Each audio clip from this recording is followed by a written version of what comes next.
Hi అండి. ఈరోజు video వచ్చేసి నా యూట్యూబ్ ఛానల్ 1500 సబ్స్క్రైబర్లు రీచ్ అయ్యానండి. దాని గురించి నేను ఈరోజు స్పెషల్స్ చేసుకున్నాను. అది మీకు ఈరోజు షేర్ చేస్తానండి.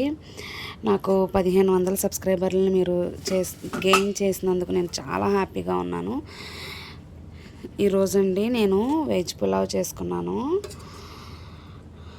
వెజ్ పులావ్ ఇంకా వచ్చేసి చూడండి, నాటుకోడి కూర.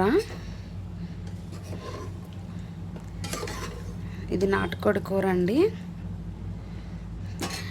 నా వీడియోలు మీరు ఇలాగే ఎంకరేజ్ చేయాలని నేను కోరుకుంటున్నానండి. నా వీడియోలు మీ అందరికీ నచ్చితే మాత్రం కంపల్సరీ లైక్ చేసి షేర్ చేయండి. అలాగే ఫుల్ వీడియోలు కూడా వాచ్ చేయండి. నా వీడియోలు మీ అందరికీ నచ్చుతున్నాయని అనుకుంటున్నాను. నా ఫుల్ వీడియోలు కూడా చూసి వాచ్ చేసి నన్ను కూడా సపోర్ట్ చేస్తారని నేను కోరుకుంటున్నానండి.